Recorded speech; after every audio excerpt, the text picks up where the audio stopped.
ನಮಸ್ತೆ ಸ್ನೇಹಿತರೆ, ಇವತ್ತು ನಾವು ಅಶೋಕ ಸಾಮ್ರಾಟರ ಬಗ್ಗೆ ತಿಳ್ಕೊಳ್ಳುವ. ಸಾಮ್ರಾಟ ಅಶೋಕ ರಾಜರ ಬಗ್ಗೆ ಮಾಡಿರುವಂತಹ ಯುದ್ಧಗಳು, ಹಾಗೆ ಅದರಲ್ಲಿ ಕೆಲವೊಂದು ಪ್ರಶ್ನೆ ಪತ್ರಿಕೆಗಳಲ್ಲಿ ಬರುವಂತಹ ಪ್ರಶ್ನೆಗಳಿದೆ, ಅದನ್ನೆಲ್ಲ ನೋಡ್ತಾ ಹೋಗುವ. ಕ್ರಿಸ್ತಪೂರ್ವ 269ರಲ್ಲಿ ಪಟ್ಟಾಭಿಷೇಕ ಮಾಡಿಕೊಂಡಂತಹ ಸಾಮ್ರಾಟ ಅಶೋಕ ಸುಸೀಮನ ಅಂತಃಕರಣದಿಂದ ಅಂತ ಹೇಳ್ಬೋದು. ಆರಂಭದಲ್ಲಿ ಶಿವನ ಆರಾಧಕನಾಗಿದ್ದ ಅಶೋಕ ಸುಭದ್ರಾಂಗಿ ಪ್ರಭಾವ ಹೆಚ್ಚಾಗಿತ್ತು. ತಾಯಿ ಸುಭದ್ರಾಂಗಿ. ಇನ್ನು ಕಳಿಂಗ ಯುದ್ಧವನ್ನು ಮಾಡಿದ್ದು ಅಶೋಕನ ಬಿರುದುಗಳು ಅಂತ ಹೇಳಿದರೆ ತುಂಬ ಸಲ ಪ್ರಶ್ನೆಗಳು ಬಂದಿದೆ. ಅಶೋಕನಿಗೆ ಸಿಕ್ಕಿರುವಂತಹ ಬಿರುದುಗಳು ಯಾವುದು ಅಂತ ಕೇಳಿದ್ದಾರೆ.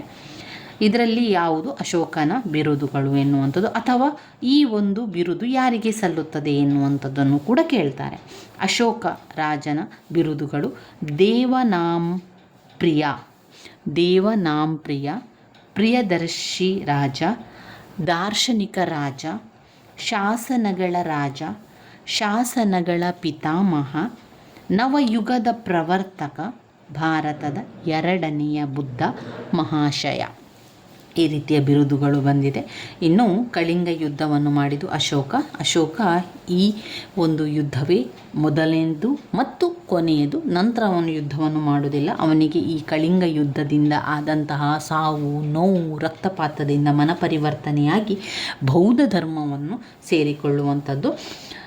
ಕಳಿಂಗವನ್ನು ಆಳುತ್ತಿದ್ದಂತಹ ಶುದ್ಧ ಧರ್ಮನ ಮೇಲೆ ರಾಜ್ಯ ವಿಸ್ತಾರಕ್ಕಾಗಿ ಯುದ್ಧವನ್ನು ಹೂಡಿದನು ಮತ್ತು ಕಳಿಂಗದ ಬುಡಕಟ್ಟು ಜನರ ವಿರುದ್ಧ ಯುದ್ಧವನ್ನು ಹಮ್ಮಿಕೊಳ್ಳಲಾಯಿತು.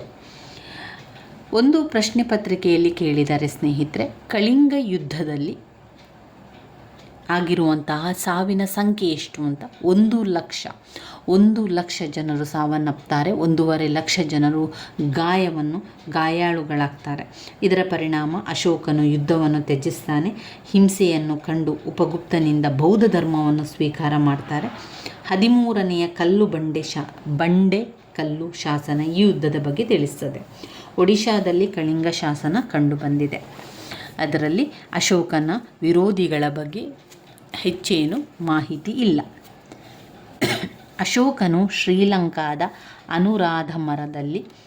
ಅನುರಾಧಪುರದಲ್ಲಿ ಬೋಧಿ ವೃಕ್ಷ ಬೆಳೆಸಿದನು. ಬೌದ್ಧ ಧರ್ಮ ಪ್ರಚಾರವನ್ನು ಮಾಡ್ತಾರೆ. ಶ್ರೀಲಂಕಾದಲ್ಲಿ ಮಗ ಮಹೇಂದ್ರ, ಮಗಳು ಸಂಘಮಿತ್ರಯರನ್ನು ಬೌದ್ಧ ಧರ್ಮ ಪ್ರಚಾರಕ್ಕೆ ಕಳುಹಿಸ್ತಾನೆ.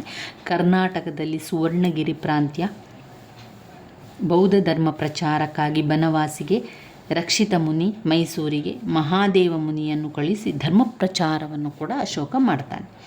ಧರ್ಮಚಕ್ರ ಪ್ರವರ್ತಕ ಇದರಲ್ಲಿ 24 ಗೆರೆಗಳನ್ನು ಹೊಂದಿದೆ. ಧರ್ಮಚಕ್ರ ಬೌದ್ಧ ಧರ್ಮದ ಪ್ರಚಾರವನ್ನು ಮಾಡಲಿಕ್ಕೆ ಇಲ್ಲಿ ಧರ್ಮಚಕ್ರ ಎನ್ನುವಂತಹ ಒಂದು ಲಾಂಛನವನ್ನು ಮಾಡ್ತಾರೆ. ಅಶೋಕನ ಲಾಂಛನ ಅಂತ ಪ್ರಶ್ನೆ ಬಂದಿದೆ. ಅಶೋಕನ ಲಾಂಛನ ಧರ್ಮಚಕ್ರ ಎನ್ನುವಂಥದ್ದು. ಇದರಲ್ಲಿ 24 ಗೆರೆಗಳಿದೆ. 24 ಗಂಟೆಗಳ ಸಂಕೇತ ಅದು 24 ಗಂಟೆಗಳ ಸಂಕೇತವೇ 24 ಗೆರೆಗಳು. ನೋಡಿ ಎಷ್ಟೊಂದು ಅರ್ಥಪೂರ್ಣವಾಗಿದೆ ಅಂತ ಹೇಳಿದರೆ, ಸಾಮ್ರಾಟ ಅಶೋಕನು ಒಂದು ಲಾಂಛನವನ್ನು ಮಾಡ್ತಾನೆ.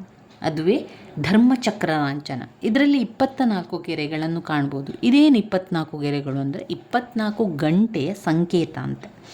ಧರ್ಮಚಕ್ರವನ್ನು ಲಾಂಛನವನ್ನಾಗಿ ಮಾಡಿದನು. ಅಶೋಕನು ವಿಶ್ವಕ್ಕೆ ಸಂದೇಶ ಮುಟ್ಟಿಸಲು 53 ಶಾಸನಗಳನ್ನು ಹೊರಡಿಸಿದನು.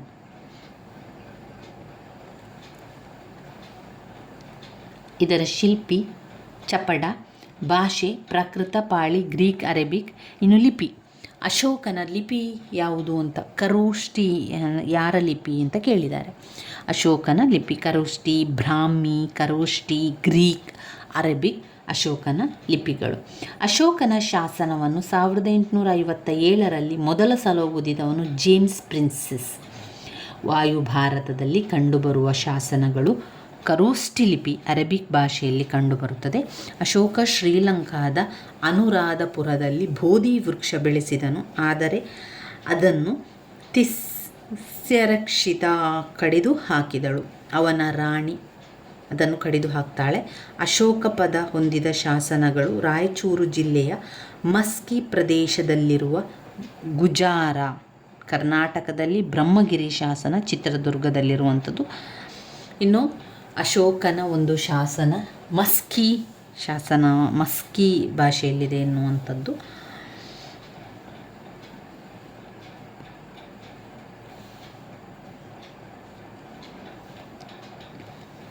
ಶಾಸನದಲ್ಲಿರುವ ಮುಖ್ಯ ಸಂದೇಶಗಳನ್ನು ನೋಡಿದರೆ, ಪ್ರಜೆಗಳು ತನ್ನ ಮಕ್ಕಳ ಸಮಾನರು, ಆಸ್ಪತ್ರೆಗಳ ನಿರ್ಮಾಣದ ಬಗ್ಗೆ ಮಕ್ಕಳು ತಂದೆ ತಾಯಿಗಳಿಗೆ ಗೌರವವನ್ನು ಕೊಡಬೇಕು, ಪ್ರಜೆಗಳ ಹಿತರಕ್ಷಣೆಗಾಗಿ ಧರ್ಮ ಮಹಾಮಾತ್ರೆಯರು ಎಂದು ಅಧಿಕಾರಿಗಳ ನೇಮಕದ ಬಗ್ಗೆ, ಪ್ರಾಣಿ ಬಲಿ ನಿಷೇಧದ ಬಗ್ಗೆ, ಅಂತಃಪುರದಲ್ಲಿರಲಿ ಗೋಶಾಲೆಗಳಿರಲಿ ಭೋಜನ ಮಾಡುತ್ತಿರಲಿ ಈ ಸಮಯದಲ್ಲಿ ಪ್ರಜೆಗಳು ತನ್ನನ್ನು ಭೇಟಿ ಮಾಡಬಹುದು, ಸಾಲು ಮರಗಳನ್ನು ಬೆಳೆಸಿದರ ಬಗ್ಗೆ, ಹೆದ್ದಾರಿ ನಿರ್ಮಾಣ, ಅರವಟ್ಟಿಗೆ ನೀರಿನ ವ್ಯವಸ್ಥೆ, ಧರ್ಮಶಾಲೆಗಳು, ಮಂಗಳ ಕಾರ್ಯಗಳನ್ನು ನಿಯಂತ್ರಿಸಿದನು. ಕೊನೆಯ ದೊರೆ ಮಂಗಳ ಕಾರ್ಯವನ್ನು ನಿಯಂತ್ರಿಸಿದ ಕೊನೆಯ ದೊರೆ ಬೃಹದ್ರಥ. ಮೌರ್ಯರ ಆಡಳಿತ. ಕೌಟಿಲ್ಯನ ಅರ್ಥಶಾಸ್ತ್ರ ಗ್ರಂಥ ಆಡಳಿತದ ಆಧಾರವಾಗಿದೆ. ಅರ್ಥಶಾಸ್ತ್ರದ ಸಷ್ಟಾಂಗ ಸಿದ್ಧಾಂತ. ರಾಜ, ಅಮಾತ್ಯ ಅಂದರೆ ಮಂತ್ರಿ, ಜನಪದ ಜನ, ಕೋಶ ಖಜಾನೆ, ದುರ್ಗ ಕೋಟೆ, ಬಲ ಸೈನ್ಯ, ಮೈತ್ರಿ ಸಂಧಾನ. ಆಡಳಿತವನ್ನು ನೋಡಿಕೊಳ್ಳುತ್ತಿದ್ದರು. ಪ್ರತಿ ಸಮಿತಿಯಲ್ಲಿ 5 ಜನ ಸದಸ್ಯರಿದ್ದರು. ಒಟ್ಟು 30 ಜನ ಇದ್ದರು. 2 ನ್ಯಾಯಾಲಯಗಳಿದ್ದವು. ರಾಜನೇ ಅಂತಿಮ ನ್ಯಾಯಾಧೀಶ. ಧರ್ಮಸ್ಥಯ, ಕಂಟಕ ಶೋಧಕ. ಭಾರತದಲ್ಲಿ ಪ್ರಥಮವಾಗಿ ಜನಗಣತಿ ಪ್ರಾರಂಭ ಆಗಿದ್ದು, ತೆರಿಗೆಯನ್ನು ವಸೂಲಿ ಮಾಡಲು ಜನಗಣತಿ ವ್ಯವಸ್ಥೆಯನ್ನು ಮಾಡಲಾಗಿತ್ತು. ತೆರಿಗೆಗಳು: ಭಾಗ, ಬಲ, ಸೇನಾಭಕ್ತ ರಕ್ಷಣೆಗಾಗಿ ತೆರಿಗೆ, ದೈತ್ಯ ನಗರಗಳ ಮೇಲಿನ ತೆರಿಗೆ. ನಾಣ್ಯಗಳು: ಬಂಗಾರ, ಪುರಾಣ, ಬೆಳ್ಳಿ, ಕರ್ಷಪಣ, ತಾಮ್ರ. 2 ಕೂಲಿಕಾರ ಸಂಘಟನೆಗಳು: ಭೃತಾಕರು, ಕರಮಕಾರರು. ರಫ್ತು ವಸ್ತುಗಳು: ಬೆಲೆಬಾಳುವ ಕಲ್ಲುಗಳು, ಸುಗಂಧ ದ್ರವ್ಯ, ಹತ್ತಿ ಬಟ್ಟೆ, ರೇಷ್ಮೆ ಬಟ್ಟೆ. ಆನೆ ದಂತವಸ್ತುಗಳು. ಮೌರ್ಯರ ಅವನತಿಗೆ ಕಾರಣ: ಅಶೋಕನ ಅತಿಯಾದ ಅಹಿಂಸಾ ನೀತಿ, ಗ್ರೀಕರ ದಾಳಿ, ಬೃಹದ್ರಥನನ್ನು ಅವನ ಮಂತ್ರಿ ಪುಷ್ಯಮಿತ್ರ ಶೃಂಗ ಎಂಬವನು ಕೊಂದು ಹಾಕಿದನು. ಇದರಲ್ಲಿ ಬರುವಂತಹ ಪ್ರಶ್ನೆ ಮತ್ತು ಉತ್ತರಗಳನ್ನು ನೋಡ್ತಾ ಹೋಗುವ.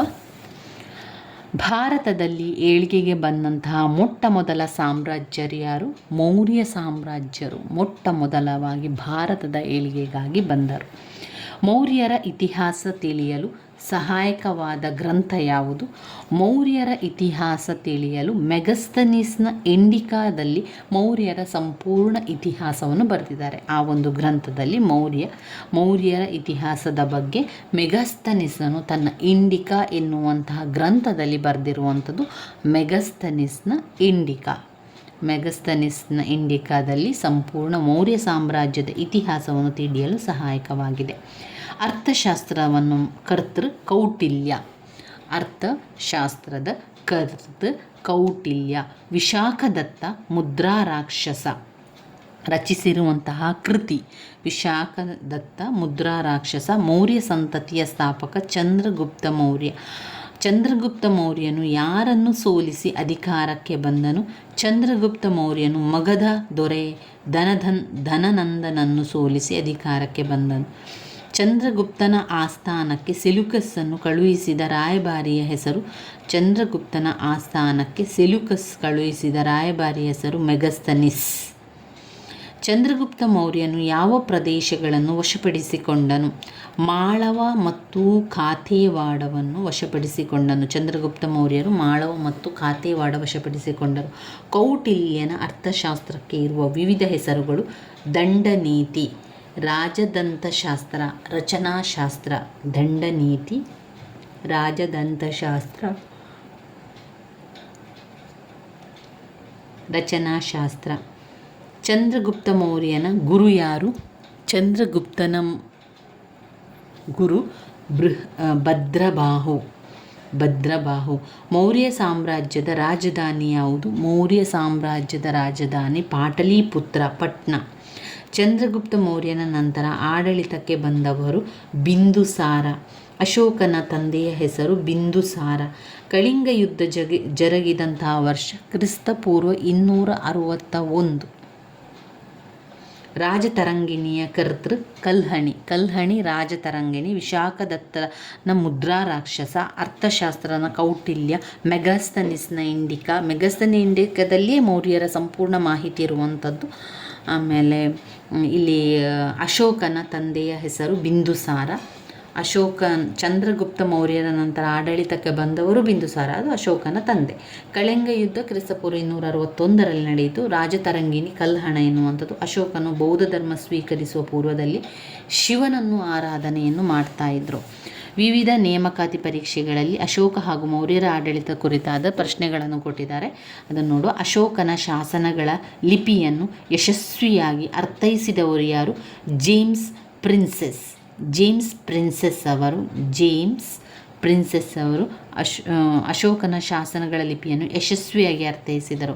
ಅಶೋಕನು ಮೂರನೆಯ ಬೌದ್ಧ ಸಮ್ಮೇಳನ ನಡೆಸಿದಂತಹ ಸ್ಥಳ, ಮೂರನೇ ಬೌದ್ಧ ಸಮ್ಮೇಳನ ನಡೆಸಿದಂಥ ಪಾಟಲಿಪುತ್ರ.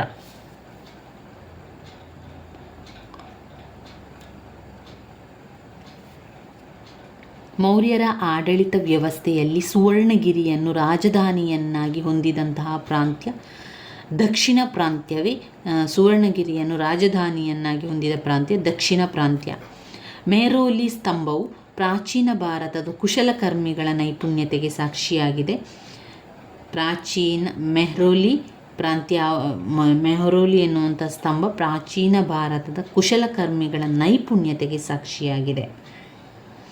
ಅಶೋಕನ ಶಾಸನಗಳನ್ನು ಈ ಕೆಳಗಿನ ಯಾವ ಲಿಪಿಯಲ್ಲಿ ಕೆತ್ತಿಸಿಲ್ಲ? ಬ್ರಾಹ್ಮಿ ಲಿಪಿ, ಗ್ರೀಕ್ ಲಿಪಿ, ಕರುಷ್ಟಿ ಗ್ರಂಥದಲ್ಲಿ ಕೆತ್ತಿಲ್ಲ. ಜಿಲ್ಲಾ ಮಟ್ಟದಲ್ಲಿ ಮೌರ್ಯ ಅಧಿಕಾರಿಗಳನ್ನು ಇಳಿಕೆ ಕ್ರಮದಲ್ಲಿ ತೋರಿಸುವ ಪಟ್ಟಿ ಯಾವುದು? ಪ್ರಾದೇಶಿಕ, ಯುಕ್ತ, ರಾಜುಕ.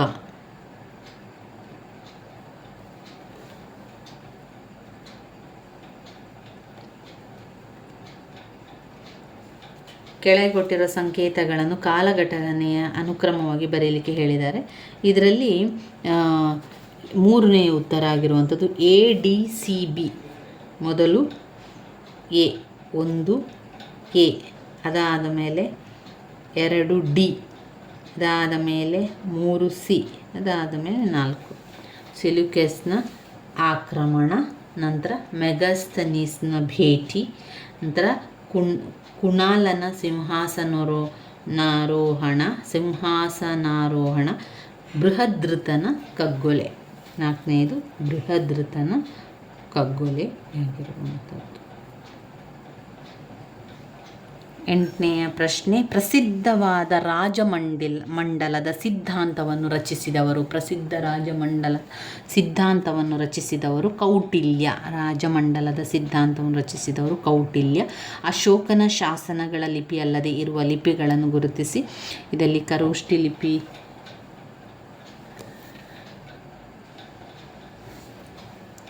ಅಶೋಕನ ಶಾಸನಗಳ ಲಿಪಿ ಅಲ್ಲದೆ ಇರುವ ಲಿಪಿಯನ್ನು ಗುರುತಿಸುವುದಂದರೆ ಇದು ದೇವನಾಗರಿ ಲಿಪಿ. ಕರೋಷ್ಠಿ ಲಿಪಿ ಇದೆ, ಬ್ರಾಹ್ಮಿ ಲಿಪಿ, ಆಮೇಲೆ ಮೇಲ್ನೆಲ್ಲವಲ್ಲ ದೇವನಾಗರಿಕ ಲಿಪಿ ಇಲ್ಲ. ಅಲ್ಲದೆ ಇರುವ ಲಿಪಿ ದೇವನಾಗರಿಕ ಲಿಪಿ. ಈ ಕೆಳಗಿನ ಸರಿಯಾದ ಹೊಂದಾಣಿಕೆ ಇಲ್ಲದ್ದು ಯಾವುದು? ಅಶೋಕ, ಧರ್ಮ ಮಹಾಮಾತ್ರ, ಕನಿಷ್ಕ, ವಾಸುದೇವ, ಬೃಹದ್ರಥ, ಪುಷ್ಯಮಿತ್ರ, ಹರ್ಷ, ಹರಿಸೇನ.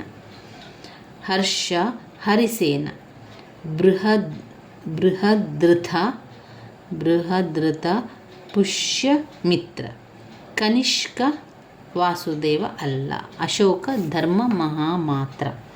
ಅಶೋಕನು ರಚಿಸಿದ 13ನೇ ಬೃಹತ್ ಶಿಲಾಶಾಸನ ಎಲ್ಲಿದೆ? ಬೃಹತ್ ಶಿಲಾಶಾಸನ 1, 2, 3 ಧೌಲಿ, ಜಾಗಡ್ ಮತ್ತು ಗಿರ್ನಾರ್. ಧೌಲಿ, ಜಾಗಡ್, ಗಿನ್ನಾರ್ನಲ್ಲಿರುತ್ತೆ. ಕಳಿಂಗ ಯುದ್ಧದಿಂದ ಅಶೋಕನ ಮೇಲೆ ಆದ ಪ್ರಭಾವವನ್ನು ಯಾವುದರಲ್ಲಿ ಕಾಣಬಹುದು? ಶಿಲಾಶಾಸನ. ಅಶೋಕನ ಮೇಲೆ ಆದ ಪ್ರಭಾವ ಶಿಲಾಶಾಸನ. ಕರ್ನಾಟಕದಲ್ಲಿ ಎಲ್ಲಿ ದೊರೆತ ಶಿಲಾಶಾಸನದಲ್ಲಿ ಅಶೋಕನ ಹೆಸರಿದೆ? ಮಸ್ಕಿಯಲ್ಲಿ ಸಿಕ್ಕಿರುವಂತಹ ಶಿಲಾಶಾಸನದಲ್ಲಿ ಅಶೋಕನ ಹೆಸರಿದೆ. ಮೌರ್ಯರ ಸ್ಥಾಪಕ ಯಾರು? ಮೌರ್ಯರ ಸ್ಥಾಪಕ ಚಂದ್ರಗುಪ್ತ ಮೌರ್ಯ. ಸಂಸ್ಕೃತದಲ್ಲಿ ಅಧಿಕೃತ ದಾಖಲೆಯಾಗಿರುವ ಅತ್ಯಂತ ಹಳೆಯ ಶಾಸನ ಜುನಾಗಢದಲ್ಲಿರುವ ಕಲ್ಲಿನ ಶಾಸನ. ಜುನಾಗಢದಲ್ಲಿರುವ ಕಲ್ಲಿನ ಶಾಸನ. ಜಂಬೂದ್ವೀಪ ಈ ಹೆಸರು ಕೆಳಗೆ ಕೊಟ್ಟಿರೋ ಯಾವುದರಲ್ಲಿ ಕಂಡುಬರುತ್ತದೆ? ಅಶೋಕನ ಶಾಸನಗಳಲ್ಲಿ ಜಾಂಬೂದ್ವೀಪದ ಬಗ್ಗೆ ಇದೆ. ಅಶೋಕನ ಶಾಸನಗಳಲ್ಲಿ ಜಾಂಬೂದ್ವೀಪದ ಬಗ್ಗೆ ಇದೆ. ಅತ್ಯಂತ ಪ್ರಾಚೀನ ವಂಶದಲ್ಲಿ ಒಂದು. ಪ್ರಾಚೀನ ವಂಶವೇ ಮೌರ್ಯ ವಂಶ. ಪ್ರಾಚೀನ ವಂಶ ಮೌರ್ಯ ವಂಶ. ಕರ್ನಾಟಕದ ಈ ಕೆಳಕಂಡ ಯಾವ ಸ್ಥಳದಲ್ಲಿ ಅಶೋಕನ ಶಾಸನ ದೊರೆಯುವುದಿಲ್ಲ? ಮಸ್ಕಿ ಶಾಸನ. ಯಾವ ಸ್ಥಳದಲ್ಲಿ ಅಶೋಕನ ಶಾಸನ ದೊರೆಯುವುದಿಲ್ಲ ಅಂತ ಕೇಳಿದ್ದಾರೆ.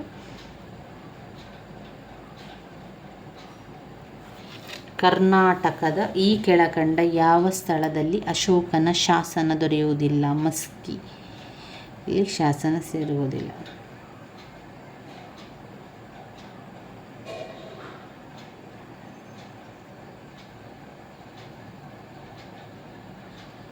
ಸಂಸ್ಕೃತದಲ್ಲಿ ಅಧಿಕೃತ ದಾಖಲೆಯಾಗಿರುವ ಅತ್ಯಂತ ಹಳೆಯ ಶಾಸನ ಜುನಾಗಢದಲ್ಲಿರುವ ಕಲ್ಲಿನ ಶಾಸನ. ಭಾರತದ ಮೊಟ್ಟ ಮೊದಲ ಬಾರಿಗೆ ಚಿನ್ನ ನಾಣ್ಯವನ್ನು ಅಚ್ಚು ಹಾಕಿಸಿದವರು ಮೌರ್ಯರು. ಮೌರ್ಯರು ಭಾರತದಲ್ಲಿ ಮೊಟ್ಟ ಮೊದಲನೆಯಾಗಿ ಚಿನ್ನವನ್ನು ಅಚ್ಚೆ ಹಾಕಿಸಿದರು. ಇನ್ನು ಕೆಲವೊಂದು ಪ್ರಶ್ನೆಗಳಿದೆ. ಅಶೋಕನ ಶಾಸನಗಳ ಸಂಕೇತ ಲಿಪಿಗಳನ್ನು ಮೊದಲು ಓದಿದವರು ಸಿಲಿಕಾನ್. ಅಶೋಕನ ಶಾಸನವನ್ನು ಮೊದಲು ಓದಿದವರು ಸಿಲಿಕಾನ್.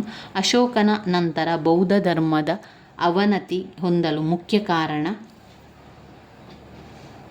ರಾಜರಿಂದ ಸೂಕ್ತ ಪ್ರೋತ್ಸಾಹ ದೊರೆಯದಿದ್ದದ್ದು. ಈ ಕೆಳಕಂಡವರಲ್ಲಿ ಯಾರನ್ನು ಬೌದ್ಧ ಧರ್ಮದ ಪ್ರಚಾರಕ್ಕಾಗಿ ಶ್ರೀಲಂಕಾಕ್ಕೆ ಕಳುಹಿಸಿರಲಿಲ್ಲ? ರಾಷ್ಟ್ರೀಯ ಭದ್ರಸಾರ, ಉತ್ತರೀಯ ಸೋನಾ. ಸೋನಾ ಅವರು ಶ್ರೀಲಂಕಾಕ್ಕೆ ಕಳುಹಿಸಿರಲಿಲ್ಲ. ಭಾರತದಲ್ಲಿ ಮೌರ್ಯ ವಂಶದ ಆಡಳಿತದ ಬಹುಮುಖ್ಯ ಲಕ್ಷಣ ಆಡಳಿತ ವಿಕೇಂದ್ರೀಕರಣ. ಆಡಳಿತದ ವಿಕೇಂದ್ರೀಕರಣ. ಈ ಕೆಳಗಿನಲ್ಲಿ ಯಾವ ಶಾಸನವು ಅಶೋಕನ ಪೂರ್ಣ ಹೆಸರನ್ನು ಸೂಚಿಸುತ್ತದೆ? ಮಸ್ಕಿ ಶಾಸನದಲ್ಲಿ ಅಶೋಕನ ಪೂರ್ಣ ಹೆಸರು ಇರುವಂಥದ್ದು.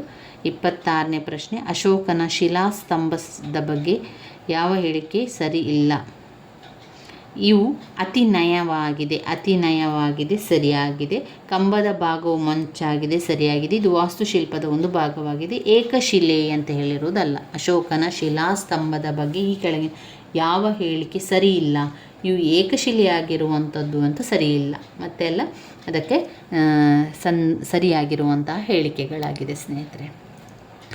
ಇನ್ನು ನಾವು ಇವಿಷ್ಟು ನಮ್ಮ ಅಶೋಕ ಹಾಗೆ ಮೌರ್ಯ ವಂಶದಲ್ಲಿ ನಾವು ಓದಿರುವಂಥದ್ದು. ಮೌರ್ಯ ವಂಶದಲ್ಲಿ ಬರುವಂತಹ ಪ್ರಶ್ನೆಗಳನ್ನು ಉತ್ತರಗಳನ್ನು ಕೂಡ ತಿಳ್ಕೊಂಡಿದ್ದೇವೆ. ಒಮ್ಮೆ ಅರ್ಥ ಮಾಡಿಕೊಂಡ್ರೆ ತುಂಬಾ ಸುಲಭ ಇರುವಂತಹ ಒಂದು ಪಾಠ ಮೌರ್ಯ ಸಾಮ್ರಾಜ್ಯ. ಇದರಲ್ಲಿ ಯಾವ ರೀತಿಯ ಗ್ರಂಥಗಳಿರ್ಬೋದು ಅವುಗಳನ್ನೆಲ್ಲ ನೆನಪಲ್ಲಿ ಇಟ್ಕೊಳ್ಬೇಕು. ಕೌಟಿಲ್ಯನ ಅರ್ಥಶಾಸ್ತ್ರ, ಮೆಗಸ್ತನಿಸ್ನ ಇಂಡಿಕ, ವಿಶಾಖದತ್ತನ ಮುದ್ರಾ ರಾಕ್ಷಸ, ಕೆಂಪು ನಾರಾಯಣ ಮುದ್ರಾ ಮಂಜೂಷ.